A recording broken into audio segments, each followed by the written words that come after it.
예, 연주와 창을 해주신 우리 장철 회장님 그리고 이인수 교수님이라고 그러셨죠. 두 분께 다시 한번 큰 박수 부탁드립니다. 우리 목요철학 원에는 이분포로만 있는 게 아니고요. 이렇게 전통도 있고요. 클래식도 있고 또 혹시 여러분들 개인적인 능력을 갖고 계시는 분 언제든 말씀해 주시면 이런 곳에서 한 연주할 수 있도록 그런 기회를 마련해 보도록 하겠습니다. 그래서 목요철학 원장님의 인사말 읽겠습니다. 반갑습니다. 방금 연주를 들으니까 그야말로 이 자연과 사람이 하나 되는 것 같습니다. 우리의 마음이 더욱 차분해집니다. 특히 올여름처럼 무더위 대구에서 여러 시민 여러분들 건강한 모습으로 다시 이 자리에서 뵙게 되어 무척이나 반갑습니다. 건강하신 것 고맙습니다. 시민 여러분께 꼭 한 가지 기억해 주십사 하고 말씀드리고 싶은 것은 저희들은 어느 단체, 어느 학원에서 나온 사람들이 아닙니다. 저희들은 대학에서 나왔습니다.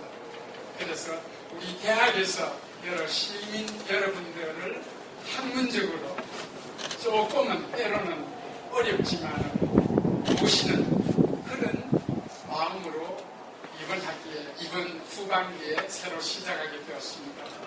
그래서 대학도 함께 생각해 주시면서 또 각자 여러분들의 마음이나 정신세계까지 조금은 더 고급스러운 고차적인 것으로 향해질 수 있도록 그렇게 해주시길 바랍니다. 운영하는 가운데 조금 때로는 미비한 점이 있었는지 모르겠습니다. 그때마다 이해해 주시길 바랍니다. 조금 전에 우리 이재승 교수님이 말씀 주셨습니다만 지난 상반기 때에 자치회를 우리 대학에서 주관하지 않고 여러분 참여하신 여러분들이 주관이 되어서 회장단을 구성했습니다. 그래서 그동안 회장단에서 구상하고 있는 그 내용을 회장님이신 정청일 선생님이 나오셔서 여러분들한테 이번 후반기 계획을 좀 더 자세하게 말씀드리도록 하겠습니다. 지금 회장님 모시겠습니다. 감사합니다.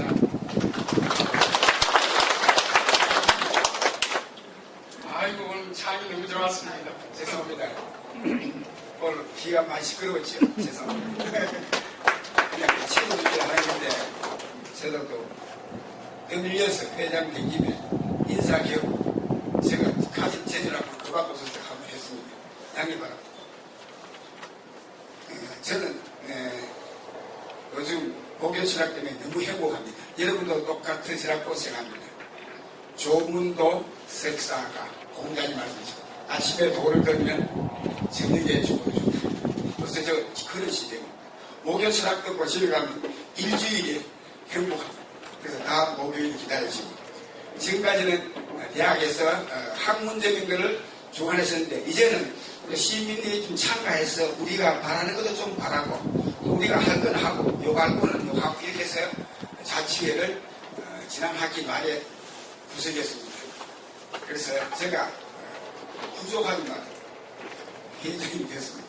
여러분 심부름 꾼이 되겠습니다. 요구사항이시면 항상 저에게 말씀해 주시오. 대학생들 말에 좀 거부한 것 해주고 이번 그래서 첫 행사로서 10월 3일날 마침 목요일 날인데 노는 날이라서 경주로 근처 신라의 삶 속을 찾아서를 테마를 걸고 여행을 갖고자 합니다. 여러분 많이 참여해 주시기 바랍니다. 그런데 그때는 이제 우리가 좋아하기 때문에 학교 측에서 버스 2대 내주시고 그럼 우리는 요 나왔듯이 회비 15,000원 내는데 좀 많은 것 같은데 좀 우리 가서 점심도 잘 먹고 좀 푸짐하게 먹어야 되겠습니다. 요새 좋은 세상에 굶어가면서 여행할 필요 없지 않습니까? 그래서 우리 교수님이 너무 한다 그러는데 그래도 우리 회장단 여자 친구들께서 15,000원 받아야 내가 여기 정했습니다. 그러면 경주 가실 때 말입니다. 이제 대학 측에서 버스 내주시면 여행자 보험도 들어야 되고 또 우리가 할 밥도 준비해야 되고 하기 때문에 여러분이 5만 원 내주시고 80명 선착순이고 버스 누구니까요. 그 다음에 경주는 실제 우리가 여러분 다 가보셨지만 정신, 경주가 삼국을 통일한 그 원동력은 정신력입니다. 오늘 우리 사회가 물질이 부족해서 온산이 아니거든요. 정신력입니다. 우리가 경주에 가서 신라의 정신을 배워오는 그런 계기로 삼고자 먼저 경주를 되겠습니다. 그럼 우리 임원단을 먼저 소개하겠습니다. 우리 부회장님하고 이사님 좀 나와주세요. 부회장님 나오세요. 부회장님 나오십니다. 이사님 나와주고 있습니다. 나오시죠. 소개해드리죠. 우리 총무님 오신 분들 어디 가셨노? 나오시죠. 진행을 빨리빨리 해야 됩니다. 오늘 첫날이라서 조금 지루하더라도 참아주세요. 우리 여자 부회장님 시인이십니다. 우리가 총무님 부회장 받았어.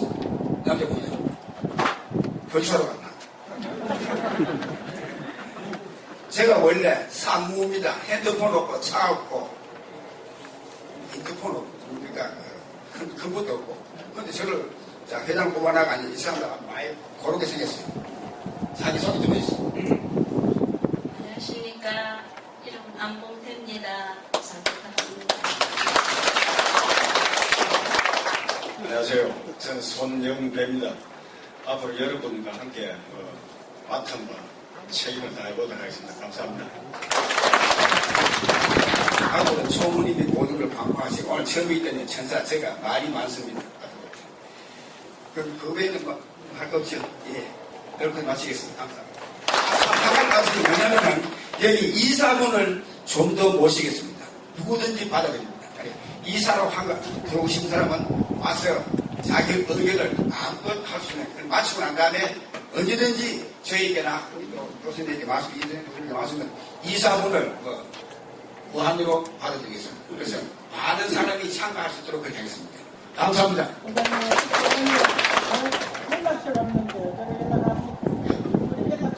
연락처요?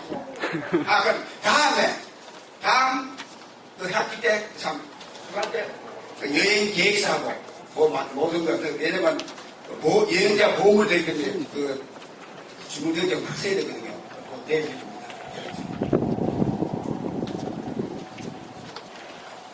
예, 고맙습니다. 오늘 주제 강연으로 들어갈 수 있도록 하겠습니다.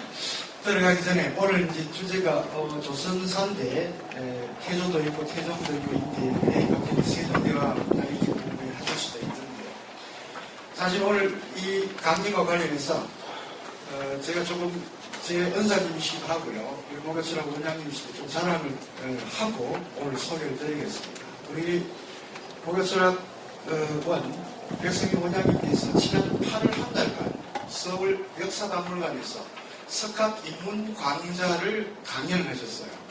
지방대학 교수로서 비서울대 출신으로서 석학 강좌에 처음으로 6년 만에 가서 강연을 하셨습니다. 우리 대한민국은 일단 서울대 교수라야 서울대 출신이어야 석학이 되는 나라입니다. 그런데 비서울대 출신으로 또 지방대학 교수로서 영광스러운 자리에 서셨어요. 그때 강연장에서 오늘 이 주제와 관련된 내용을 한번 우스갯소리로 하신 적이 있습니다. 저는 아주 크게 기억에 남아있는데요. 왜 세종을 세종이라 하지 않고 딴 데는 태종, 세조, 정종 이렇게 하는데 왜 세종대왕이라고 하는가 그 의미를 우리 선생님께서 그때 한번 짚으셨어요. 그때 기간이 막혀 있는데 물론 세종대왕이 워낙 많은 일을 했기 때문에 어떤 왕들보다도 큰 대자를 써서 대왕이라고 표현할 수 있을 것 같은데 그때 이제 우스갯소리가 세종대왕이 조선사 전체 600년 역사 왕들 중에 가장 많은 적자 아들을 갖고 있답니다. 그때 선생님께서 말씀하실 때 28명 적자들 서자도 아니고 적자를 28명 갖고 있는데 왜 세종을 섹스왕이라고 하지 않고 세종대왕이라고 하는가 이 말씀을 하셨어요. 아마 오늘 우리 정재훈 교수님의 강연을 통해서 세종대왕이 왜 섹스왕이 아니고 세종대왕인가를 다시 한번 확인할 수 있는 그런 기회가 될 것 같습니다. 오늘 강연해 주실 정재훈 교수님을 소개해드리겠습니다.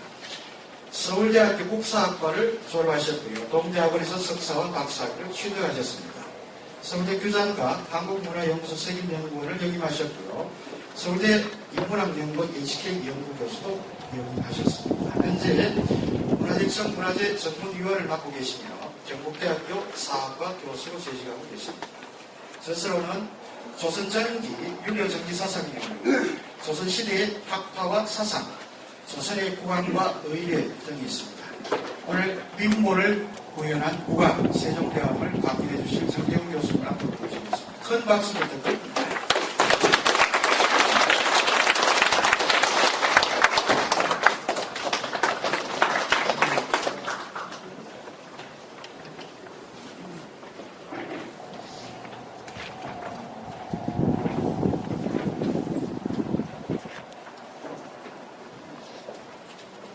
예, 방금 소개받은 정재훈입니다. 지금 사회자님께서 너무 거창하게 소개를 해주셔가지고, 제가 눈발을 드리겠습니다.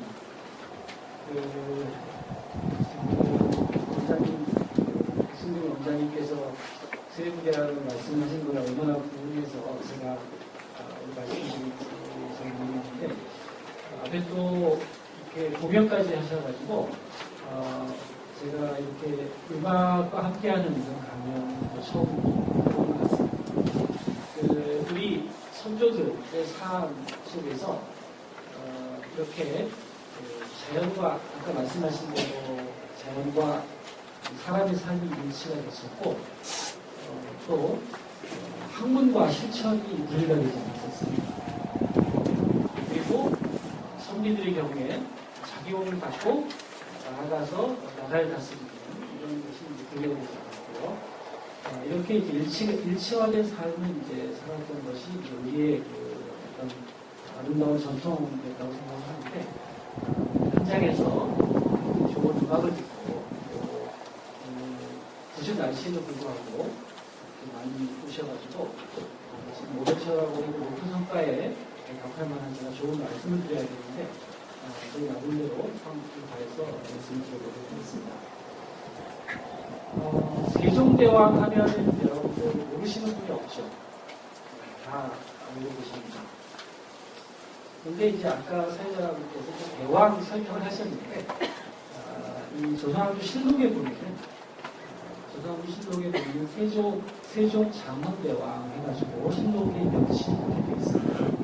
근데 이제 그러면 세종만 그런 것이 아니고 사실은 다른 임금들도 마찬가지로 태조 대왕, 정종 대왕 이런 식으로 이제 실록의 명칭으로서는 다 대왕이세요.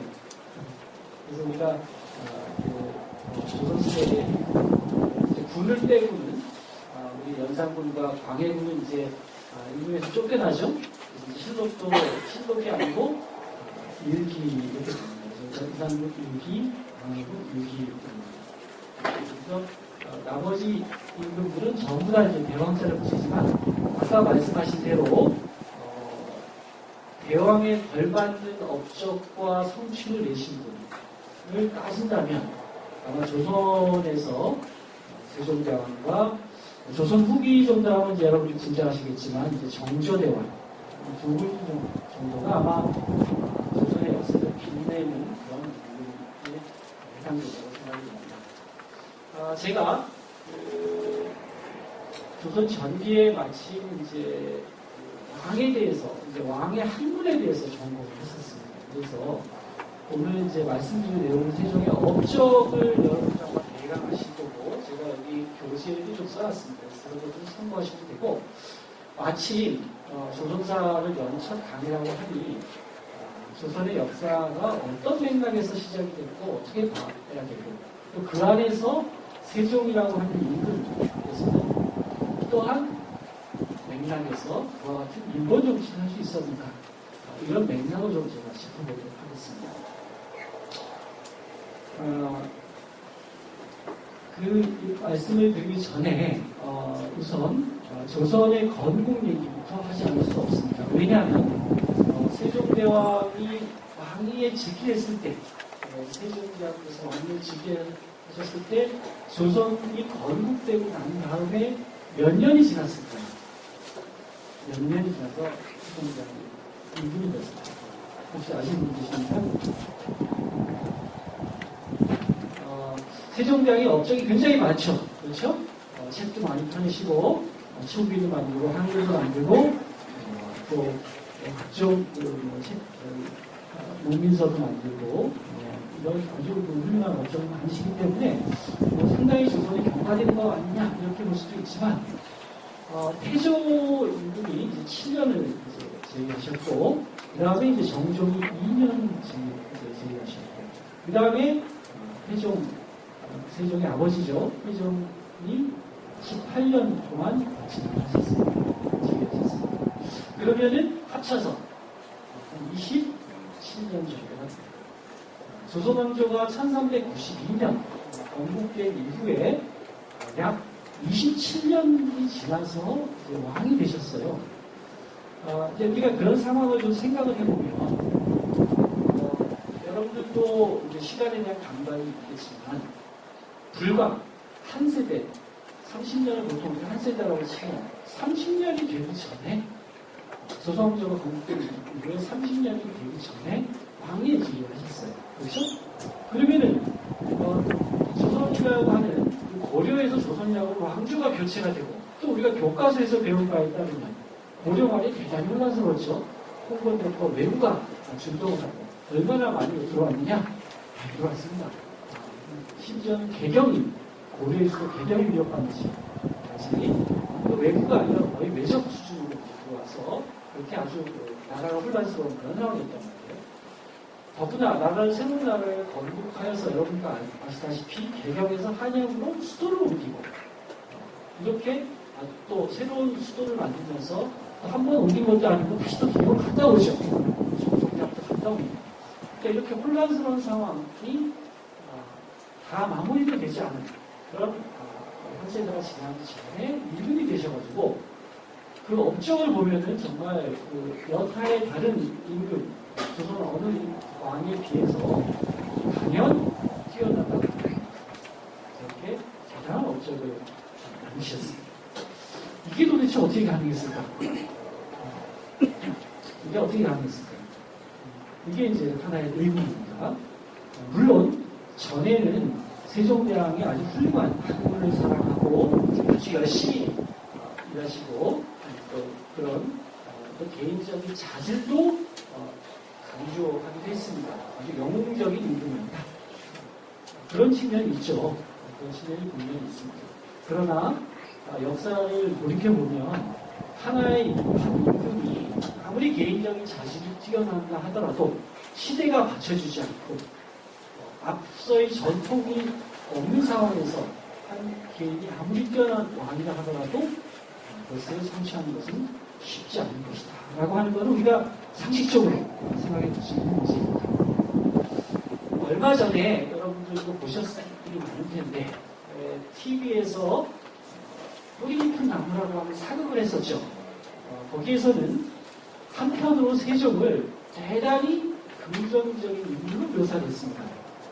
어떻게 묘사를 했나요? 한글을 발명한 그 한글을 발명해가지고 또 당시에 4대부들이 반대를 하니까 그것을 몰래 저는 그 내용을 다 이제 사극을 보진 않았지만 대강 그런 내용이라고 알고 있는데 그런 사극 반대하는 양반 4대부들을 오히려 이렇게 억누르고 오히려 백성들을 위해서 그야말로 중심으로 한글을 발명한 그런 백성을 위한 임금을 이렇게 그렸죠. 되게 그렇게 그랬죠. 근데 이것도 과거의 영웅적인 그 세종대왕의 모습과는 정반대에 오히려 또 백성의 아우로서 너무나 또 남겼어요. 근데 제가 보기에 역사를 공부하는 제가 보기에는 그것도 또한 역사에서 조금 왜곡을 하는 게 아니냐라는 생각도 해보았습니다. 그래서 제가 하면은 세종대왕의 참 모습은 뭔가 물론 제가 전문가 수준에서 말씀을 하겠지만 했지만 그런 말씀을 좀 드려보겠습니다. 간단히 얘기해서 세종대왕이 그러한 업적을 훌륭한 업적을 낼 수 있었던 배경은 첫 번째, 아버지 태종, 더 나아가서는 태종 이성계라고 하는 굉장히 큰 그늘이 있었어요. 특히 아버지인 태종 이방원의 경우는 여러분들 이방원 그러면 이제 어떻게 알고 계십니까? 아주 무단적으로 왕자의 남편을 키고 그렇죠? 굉장히 무단적인 인물도 이제 알고 있지만 사실은 태조 이방원의 경우 태조 이성계의 아들 중에서 유일하게 고려시대의 문과에 급제한 아주 우수한 자질을 갖고 있었던 사람. 그냥 살만 잘 쓰던 무인, 왕자의 남편 사람만이 아니고 권력을 지향하던 사람이 아니고 이미 고려 말에 태조 아들 중에 유일하게 과거 시험에 합격한다라고 하는 건 이거 대단한 일입니다. 과거 시험은 땡으로 안 됩니다. 순수한 실력으로 그런 아버지가 우선 그늘을 만들었고 세종이 여러 가지 할 수 있었던 그런 개혁이라든가 집현전 설치, 예를 들면 집현전 설치 같은 것도 사실은 태종에 이미 의회상정소라고 하는 기관을 만들어서 각종 의례와 법, 제도 정비 같은 것들을 이미 수행하고 있었습니다. 그래서 그런 것들은 세종이 받아들입니다. 그래서 그것을 이어서 집현전을 설치해가지고 정치를 해나가는 것입니다. 더 나아가서 거기에 더하여서 세종은 태종대에 만들어 놓은 개혁 틀을 아버지 태종이 또 어떤 일을 했었냐면 국사 교과서에도 나오는 것인데 예를 들면 신하로부터 직접 보고를 받는 그런 제도를 시행합니다. 육조직계제라고 하는데 이 육조직계제라고 하는 건 지금으로 치면은 장관이 직접 대통령에게 보고를 하는 누구를 거치자 국무총리를 거치자 국무총리에게 거쳐서 보고를 하게 되면은 조시에 그럼 뭐라고 불렀냐면 의정부 서사제 이런 표현을 썼습니다. 그래서 의정부를 거쳐서 의정부에 누가 있습니까? 영의정, 좌의정, 의정, 재상이 있죠? 재상과 더불어서 정치하는 것인데 태종은 하루빨리 왕권을 제대로 세우기 위해서 왜냐하면 고려 말에 왕권이 흐트러졌었기 때문에 그것을 제대로 세우기 위해서 직접 왕이 그것을 장악하는 방식을 택합니다. 이거는 제가 보기에 세종의 순수한 아이디어가 아니고 사실은 명나라에서 그러한 일들을 했었어요. 명나라에서. 명나라 여러분들 그 주원장 있죠? 그 주원장이 황제가 된 다음에 선택한 제도 중에 하나가 바로 상품이었던 장관급의 우리나라 이족판서, 경조판서에 해당되는 이런 사람을 인품을 올려서 직급을 높여가지고 황제에게 직접 보고하는 체제를 이제 나옵니다.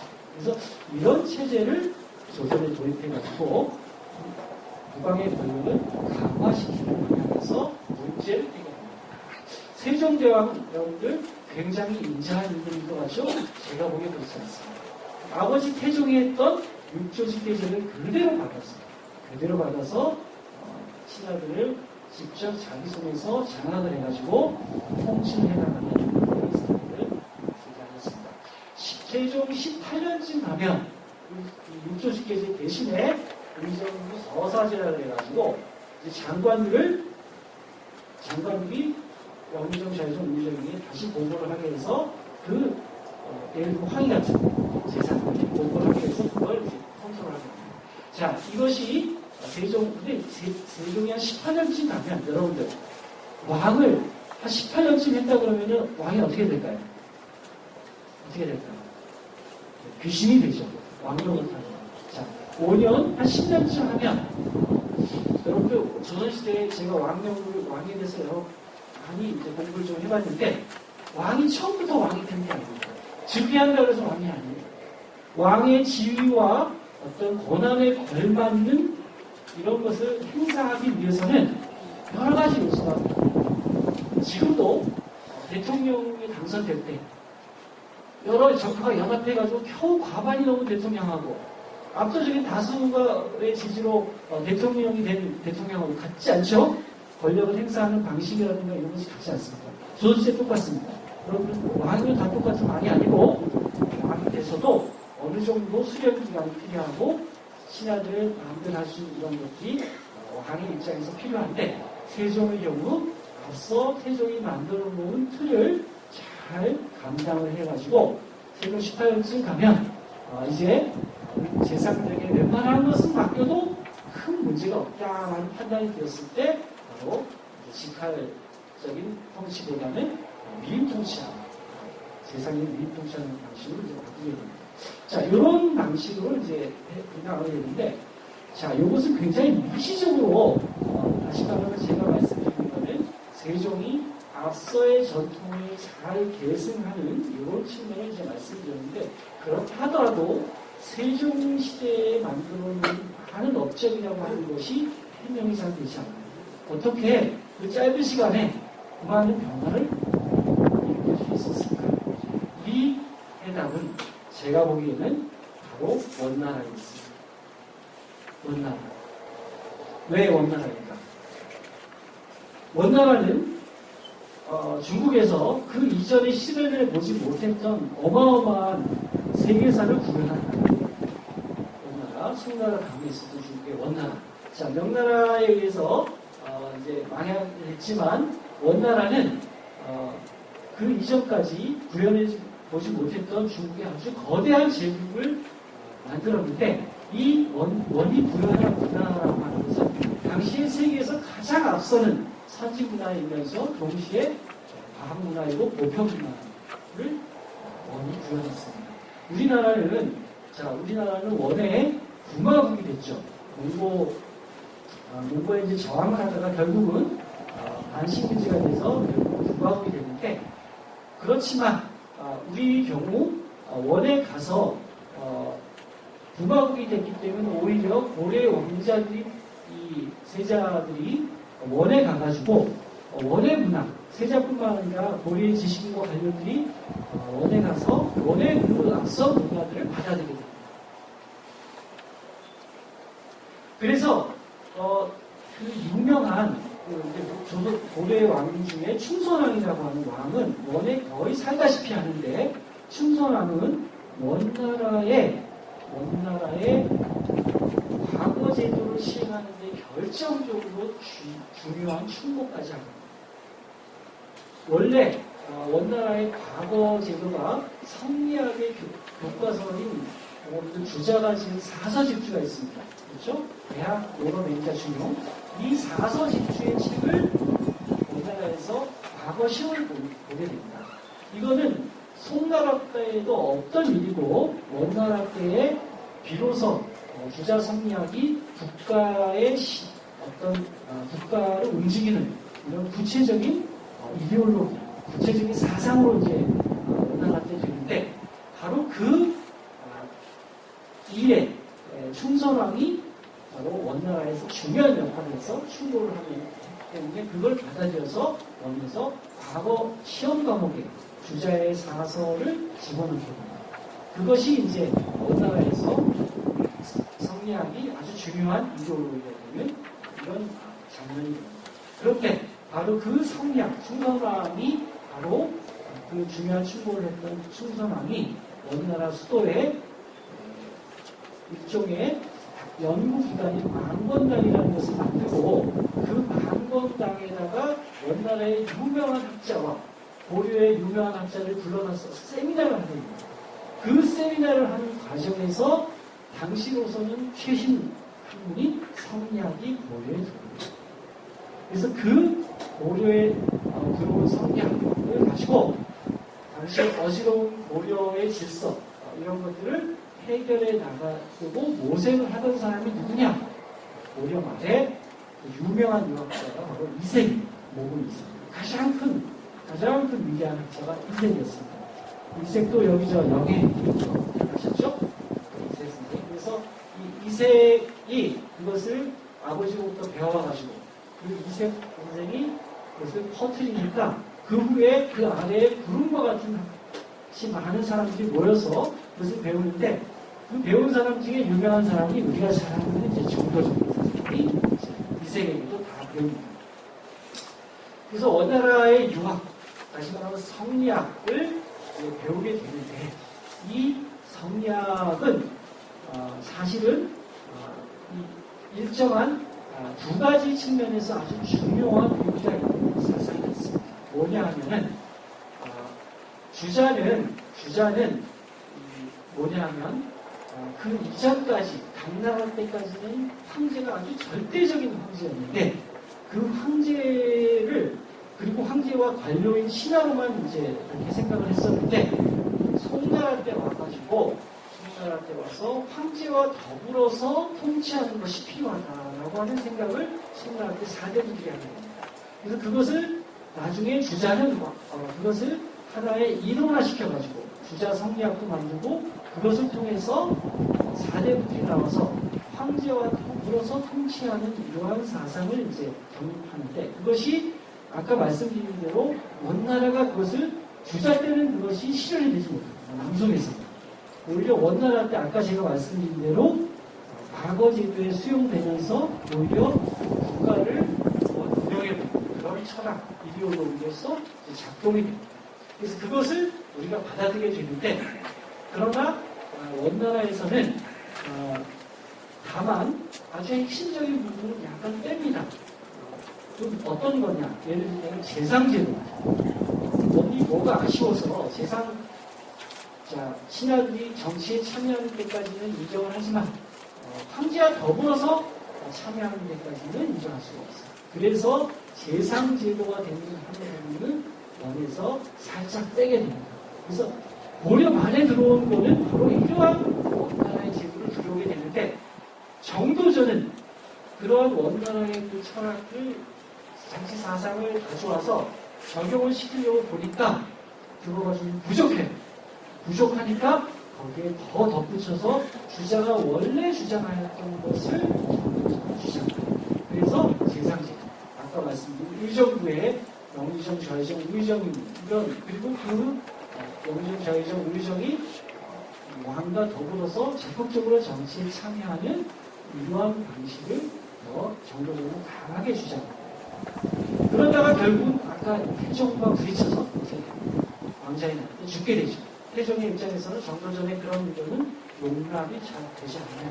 그래서 정도전을 죽이고 나서 태조대에 태조 7년 태종이 이제 즉위하고 나서 태종이 등용하는 사람들은 이색을 비롯한 이색의 제자인 권근 같은 사람들을 등용함으로써 원나라에서 배운 성리학을 그대로 조선에 적용하고 하게 됩니다.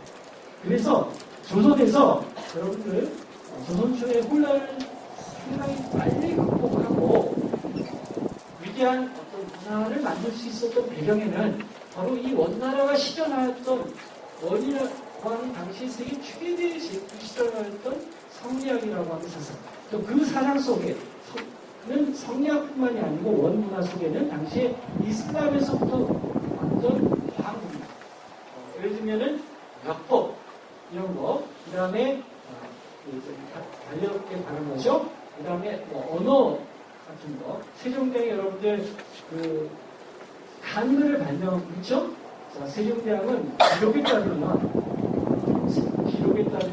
한글을 신하들하고 같이 집현전 학사들하고 같이 발명했다고 여러분들 알고 계시는 분들이 많이 계실 텐데 사실은 지금 기록에 따르면 아마 세종이 혼자 만들고 아주 천재적인 원리.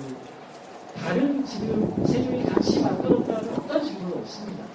다만 음은 연구는 집현전 학사들하고 같이 했습니다. 그 음은 연구의 음은서들은 어디서 갖고 왔느냐? 중국에서 가져서 연구는 같이 하였지만 고유하게 발음기호, 기억력 등을 하는 이 목소 위에 발음 기관을 딴 이 자음호흡을 만든 것 이것은 누가 과연 했는가 따져보면 현재 관련되어 있는 것은 그 정도입니다. 그래서 이런 그것을 하기 위해서 세종대왕이 어떤 책을 만드냐? 바로 제가 말씀드린 원나라 또는 그 이후에 이제 원이 망한 다음에 조선이 건국되기 이전에 이미 명나라가 세워졌었죠. 그래서 그 명나라에서 들어온 이런 지식들을 세종이 하는 것입니다. 그리고 이 한글 같은 경우에 이제 아까 꼬리 깊은 나무 잠깐 말씀드렸지만 이거는 백성들을 어떻게 이렇게 백성들을 위해서 한 것은 분명합니다. 또는 이제 서문에도 이렇게 나와 있죠. 그러나 한글의 우선적인 목적은 백성들에게 교화하기 위한 측면도 또 하나 있지만 그 이전에 더 앞서는 목적은 무엇이었냐? 우리말을 발음을 통일하는 것이 더 첫 번째 목적이었습니다. 예를 들면 한자가 있는데 오를 간자를 써놓고 어떤 사람은 가를 읽고 어떤 사람은 거를 읽으면 안 되거든요. 그래서 이것을 통일하는 것이 가장 필요한 것이었습니다. 그래서 일단은 그것이 목적이었고 두 번째는 백성들에게 교화를 하는 것. 그래서 이런 것이 이제 목적이었습니다. 근데 그런 것을 하기 위해서 사용한 수단이 뭐였느냐, 사상이 뭐였느냐, 아까 말씀드린 대로 원난에서 받았죠. 그 성리학을 모의를 합니다. 그래서 이 성리학이라고 하는 것은 무엇이냐, 한마디로 얘기해서 통치 철학이긴 한데 바로 공공할 때의 공이죠. 그 공의 정신을 구현하는 사회 철학이라고 생각합니다. 세종대왕께서 바로 그런 성리학의 정신, 원에서 그려온 성리학의 정신을 바로 독서에 이제 활용합니다. 그래서 조선 초에 여러분들 아주 조선 초에 놀라운 점이 있는데 조선 초에 신문을 두 가지로 딱 나눕니다. 공식 신문은 양인과 천인 두 가지로 딱 나눕니다. 근데 그 두 가지로 나누는 양인과 천인에 양인들은 무엇이냐 하면은 노비가 아닌 사람들, 다시 말하면 노비가 아닌 사람들은 모두 양인이라는 범주에 묶어서 넣어가지고 국가가 바로 이 수많은 양민, 지금으로 말하면 시민이죠. 그런 시민을 많이 창출해서 그 시민들로부터 세금도 받고 또 반대급부로 그 시민들에게, 양인들에게는 과거 시험도 볼 수 있는 자격을 부여합니다. 그래서 권리도 주고 의무도 물론 받지만 거기에 갑하는 권리도 이렇게 주어서 실제로 조선 초에 과거 시험에서 세계를 알 수 없는, 자기 부모를 정확하게 알 수 없는 사람이 한 10% 정도 과거 시험에 합격합니다. 전근대 사회에서 600년 전의 사회에서 여러분들 10%라고 하는 양인들이 시험 봐가지고 양반 관료가 됩니다. 조선 초에 양반은 철저하게 양반 관료거든요. 특권 계급이 아니고 그런 양반 관료가 될 수 있었다라고 하는 사실은 굉장히 놀라운 사실입니다. 지금도 여러분들 자꾸만 문제가 되는 것이 무엇일까요? 우리가 돈이 없으면 좋은 학교에 가기로 했고 돈이 없으면 지금 무슨 로스쿨이라든가 의학 전국 대학원이 있지만 제도적으로는 열려 있지만 어떻게 되어 있습니까? 가기가 현실적으로는 실질적으로 어렵게 자꾸 가는 이런 사회적인 현상이 있죠? 이런 거는 좀 문제가 있겠죠. 이런 거는 좀 고쳐나가야 되는데 예전처럼 돈이 없어도 시험을 잘 볼 수 있는 어떤 사회적인 토대 그리고 능력에 따라서 대우받을 수 있는 능력이 훌륭한 사람 열심히 노력하면 잘 살 수 있는 그런 사회가 바람직한 사회라고 전시할 때 조선 초에 양인과 천인으로 나누어서 그 양인에게 물론 천인 노비는 대단히 좋지만 양인들에게는 그러한 사회를 만들려고 세종대왕께서 하셨습니다. 바로 그런 부분들이 아까 말씀드린 성리학의 정신을 구현하는 그런 점입니다. 그래서 그런 점들은 다른 부분에서도 다른 부분에서 나타납니다. 아까 원나라 문화가 우리가 이제 많이 들어왔다고 했는데 조선 초에 태종 때 물론 만든 것이긴 하지만 혼일강리 역대 국도지도라고 하는 지도가 있습니다. 혹시 여러분들 보신 분도 있을 되고 텔레비전에서 가끔 소개 나오는 경우가 있는데 제가 이따 그 사진 좀 보여드릴게요. 우리나라에서 만든 태종 때에 만든 현존하는 세계 최고의 보수입니다. 그리고 세계지. 아메리카 대륙을 빼고, 자, 아메리카는 신대륙이죠. 신대륙은 우리 콜럼버스 이후에 발견됐으니까, 콜럼버스가 발견한 이후에 우리가 알게 되었으니까 15세기 이후란 말이에요. 그러니까 그 전에 세계라고 하는 것은 아시아, 유럽, 아프리카가 전 세계입니다. 바로 그 구대륙을 다 포함하는 지도를 우리가 만들어요. 언제? 태종 때. 근데 그 태종 때 심지어는 아프리카까지 그랬어요. 이게 이제 혼일관계 이게 지금 우리나라에는 없습니다. 일본에 두 종이 있어요. 일본에 대학이 하나가 있고 절이 하나 있는데 그걸 자세히 보면은 이거는 너무나 놀라울 정도로 아주 잘 만든 지도입니다. 그런데 당시에 우리나라의 국력으로서 우리나라의 국력이라든가 규모로 또는 정보로서 과연 이러한 지도를 만들 수 있었을까? 사실은 좀 의문입니다. 과거 이런 지도를 우리가 만들었다는 걸 굉장히 자랑하기도 했는데 사실 그 지도는 우리도 물론 기여를 했는데 원나라의 정보를 많이 활용한 것이에요. 그래서 원에서 만든 유럽, 그다음에 아프리카에 관한 그러니까 아프리카가 남아있는 지식이 가장 오래된 지식인데 아프리카에 관한 지식, 유럽에 관한 지식, 그 다음에 중국에 관한 지식들은 원나라의 정보, 그 다음에 명나라의 정보를 활용하고, 그 다음에 일본과 우리나라에 관한 지리 정보는 우리나라에서 수출하게 됐죠. 그런 것들을 잘 활용해가지고 이것을 합칩니다. 이것을 합쳐가지고 만든 지도가 바로 아까 말씀드린 도시도입니다. 그래서 조선 초가 이렇게 지금 세계에서 드문 이런 지리 지식을 담은 이런 지도를 만들 수 있었던 것에는 아까 말씀드린 원나라의 목표 문화 이런 것들을 우리가 적극 수용하면서 그것을 우리의 정보 체계하고 결합시켜서 그것을 이제 만들어 나가는 것이다. 근데 이 지도가 일본에 있으니까 일본인 학자가 이걸 연구합니다. 원대사를 전공하는 어떤 여성 학자가 그 교토대학 교수가 또 연구를 해가지고 책을 냈어요. 근데 그 책의 제목이 뭐냐면 제목이 뭐냐면은 이렇습니다. 토리강이 어디서도 분명히 조선이 만든 것이고 원일본 세계지도. 일본 사람들은 이 조선이 어떻게 하는지 별로 인정하고 싶지 않아요. 그러니까 그 정보에 물론 원에서 만든 우리가 정보 체계를 이용했지만 그러나 여러분들 여러 가지 소스를 만들어가지고 하나의 그 작품을 만드는 거는 그 소스의 생산국의 것이 결국 최종 작품의 주인은 아니죠. 결국 누가 그것을 조합해서 잘 만드는가라고 하는 건 최종 정리한 사람의 것이 중요한 거죠. 그래서 우리 민족이 바로 과거에는 이제 제가 이런 말씀을 드리면 세종대학을 이야기할 때 세종대학의 훌륭한 업적이 다 이 국내에 이 세종대학의 뛰어난 머리나 혹은 어떤 능력에서 이제 나온 것으로 설명을 했습니다. 잘 몰랐어요. 그런데 지금 연구를 하다 보니 이것들의 많은 정보가 원나라에서 온 것이구나. 또 명에서 온 것이구나.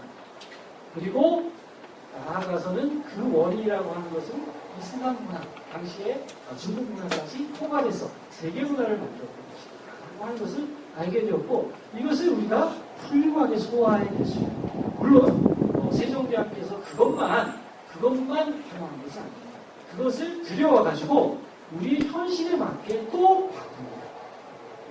그러지 않으면은 그거는 중국의 문화가 되고 중국의 것이 되고 우리의 몸에 맞지가 않습니다. 여러분들 치고기를 왜 만들고 있습니까? 치고기. 비온 양이 왜 궁금했을까요? 바로 백성들의 산업, 그 중에서 그 당시 가장 많은 산업이 뭐겠습니까? 농업이죠. 농사짓는. 농사짓는 당시로서는 비의 양이 중요해요. 그래서 세계에서 가장 앞서 치고기를 발명하는 과학정신의 밑바닥에는 민생을 영위하고 그것을 해결하려고 하는 그런 정신, 그 속에서 바로 이런 과학정신도 나왔던 거고, 그 과학정신의 소스 역시 당시에 아랍, 이슬람, 또 그것이 원을 통해서 받아들여져서 우리가 그것을 충분히 활용하는 그런 일이 있었다고 생각합니다. 그래서 원나라가 사실은 망하고 나서 제가 보기에는 우리나라는 과거에 일본 사람들은 어떻게 설명을 했냐면 항상 우리는 중국을 뒤쪽으로 쫓아간다. 중국보다 한 100년, 200년 뒤에 역사를 살고 있는 나라라는 식으로 설명을 했다는 거예요. 제가 보기에는 그렇지 않습니다. 아까 말씀드린 대로 동시적으로 우리가 중국에 가가지고 중국 문화의 핵심을 다 뺏어온 거예요. 그리고 오히려 거기에서 발전하지 못하는 면까지 오히려 발전시키는 이러한 능력을 가지고 있었다라고 하는 거죠. 이거는 지금도 마찬가지입니다. 미국이나 중국에 제일 많은, 인구 대비 제일 많은 유학생을 보낸 나라가 어느 나라입니까? 지금 미국의 유학생 중에 1위가 중국이죠? 2위가 우리나라죠. 근데 인구 대비를 따지면 우리가 더 많은 유학생을 보낸 사람. 그러니까, 과거에 우리가 중국에, 반식민지적인 몽고 지배하에 반식민지적인 어떻게 보면 불리한 여건에 있었지만 오히려 거기에 가서 당시에 가장 앞서는 사상이었던 성향을 받아들이고 또 어떤 과학을 받아들이고 이것을 받아들여서 조선초에 오히려 그것을 빠른 시간 내에 중국에서는 명나라가 있지만 조선에서는 무신한 조선이죠. 자, 이거는 이성계도 마찬가지예요. 이성계도 사실은 조선을 건국한 이성계도 따지고 보면은 사실은 원나라하고 아주 깊은 관련이 있는 겁니다. 이성계의 아버지 목조, 육조, 도조, 한조, 사조 배우셨잖아요. 그 목조가 그 전주에서부터 저기 함흥 넘어가가지고 그 위로 가서 이제 살게 됩니다. 근데 그때 목조가 그 원나라 지역에 가서 다루관치라고 하는 그 지방관, 지금으로 말하면 군사 지도자와 행정 지도자를 정한 그런 다루관치 천호장 같은 걸 하게 되는데 그때 바로 그런 다루관치를 한다고 하는 것은 당시에 세계 최고의 무력, 세계 최고의 전략 전술을 가진 그런 군사 집단의 일부를 경탄했다는 얘기입니다. 그래서 바로 그 전통이 있었기 때문에 태조 이성계가 굉장히 활을 잘 쐈습니다. 활을 잘 쏴서 멀리서도 외국가 들어왔을 때 적장을 머리에 이마에 화살을 맞을 정도로 굉장히 활을 잘 쐈는데 활 잘 쏜 능력으로만 임금이 된 게 아니고 바로 이 집안에서부터 원나라의 그 최신 군사 전략 전술을 익혔기 때문에 그런 무공과 결합이 되었을 때 태조 이성계가 나라를 이제 세울 수 있었던 것이거든요. 근데 그 태조가 이성계가 원나라의 그 집안으로 봐서는 원나라에 훨씬 가까운 인물이었음에도 불구하고 나중에 가서는 원나라를 멀리하고 오히려 명나라 당시에 신흥 명나라를 오히려 지지를 하게 됩니다. 자, 그런 점들은 오히려 바로 이 원과 신이기 때문에 더 정보를 다 잘 알 수가 있었고 그 정보를 활용해가지고 오히려 당시에 사실은 그 원말 명초에 사실은 주원장이 반란을 일으켰죠. 일종의 반란이죠. 근데 반란을 일으켰지만 주원장의 반란이 진압되고 원나라가 갈지 사실은 알 수가 없었습니다. 그런데 이성계는 정보망을 통해서 저희가 원래 정통했기 때문에 그 정보망을 활용해가지고 명이 이렇게 일어날 수 있는 걸 빨리 알아채고 조선이라고 하는 국가를 만들 수 있었던 거죠. 그래서 원나라라고 하는 세계 제국이 무너진 다음에 중국과 한반도에서는 명이라고 하는 한중국가, 조선이라고 하는 새로운 국가, 새로운 그 원제국의 문화를 계승하면서 또는 발전시키면서 서로 이렇게 경쟁하는 그런 국가가 이렇게 될 수 있습니다. 물론 조선과 명 사이에서는 분명히 4대 어떤 이런 관계를 맺었지만 그것은 당시의 경제 질서로서는 대단히 성장한 것입니다. 우리의 내정을 간섭받지 않고 오히려 그런 상상에서 적절히 국제관계를 활용하면서 갈 수 있었던 효과적인 방법이었지 그것이 일방적으로 이제 들어가는 것은 아닙니다. 그래서 아까 말씀드린 그 성리학을 가지고 조선을 아까 말씀드린 대로 강력한 국왕의 힘을 바탕으로 세종과 같은 태종, 세종으로 이어진 강력한 국왕의 힘을 바탕으로 공에 입각하여 가지고 그런 정치 질서를 만들고 백성들을 끌어가려고 합니다. 고려 말에 혼란한 도중에 많은 법문세족들, 귀족들이 중간에서 백성들의 세금을 가지고 장난을 치고 하면서 백성들의 삶이 어려워진 것을 넘어서기 위해서 오히려 아까 말씀드린 대로 신분제도 양천제로 재판을 하고 백성들에게 많은 토지를 나눠줌으로써 그들이 국가에 일정하게 세금을 납부하고 군대도 이렇게 의무로 가지고 있어서 동시에 반대급부로서는 아까 말씀드린 대로 과거 시험을 보게 해줘가지고 교육도 해주고 과거 시험을 보게 해줘가지고 국가의 관료로도 할 수 있는 이런 가능성을 제도로서 열어놓는 이런 사회를 만들어서 좋은 사회가 대단히 활기찬 어떤 그런 것들을 출발할 수 있게 만들었다.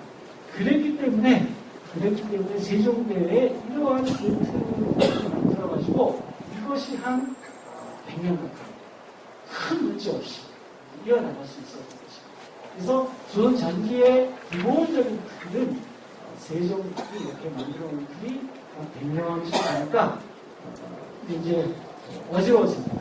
자, 중국에서도 그렇고 우리나라에서도 그렇고 왕조가 처음 만들어진 다음에 한 100년, 150년 지나면 그 체제와 틀이 문제가 생기기 마련입니다. 중간에 그것을 혼란시키는 세력들이 나타나고 국가의 어떤 공적인 질서를 깨트리고 자기 사리사욕을 채우려고 하는 그런 집단들이 나타납니다. 조선에서는 아까 말씀드린 대로 왕이 강력하다 보니까 조선 전기에는 공신들이 굉장히 많이 배출됩니다. 공신들. 근데 그 공신들 가운데 나중에 귀족화되고 있어요. 이런 사람들이 나타나면서 그런 사람들이 자기의 어떤 욕심을 너무 채우다 보니까 그것을 조선사회가 어지럽게 되는 이런 현상이 나타납니다. 이게 성종 이후에 세종 때 만들어 놓은 틀이 성종 때쯤 가면 거의 완성이 됩니다. 그래서 조선왕조 때 여러분들 임금님의 이름만 보면 이 임금 때 어떤 시대였구나 우리가 알 수가 있어요. 성종이 바로 이루삼자죠. 이루삼자.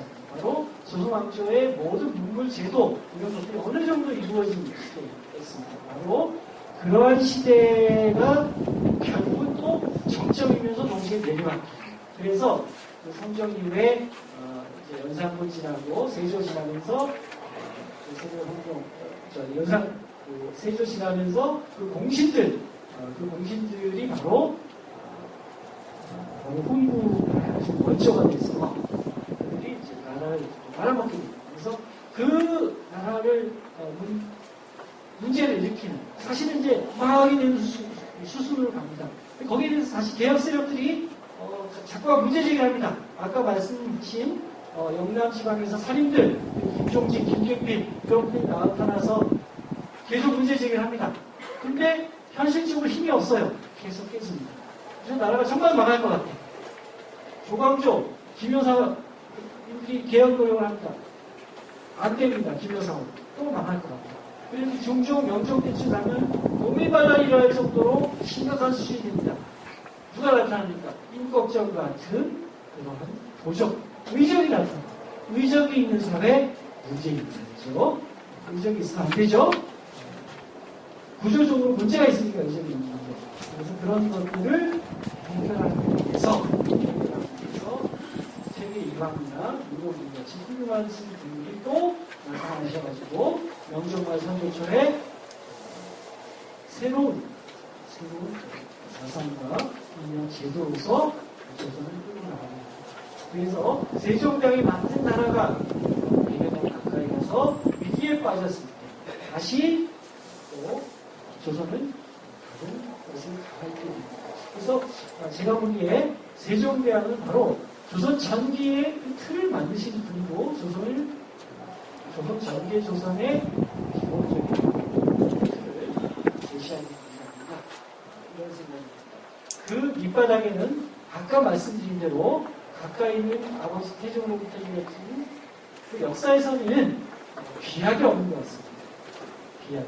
그래서 해온 그 틀을 좀 더 확대 발전시키고 멀리는 원나라로부터 내려온 그러한 세계문화, 가장 앞선 선진문화를 창조적으로 수용하고 발휘해가지고 세계문화와 조선문화를 결합시키고 그 다음에 앞서의 정치적 전통을 또 확장하고 하는 이런 가운데에서 세종 대왕이라고 하는 대왕의 이름에 걸맞는 그러한 업적을 쌓으신 것 같습니다.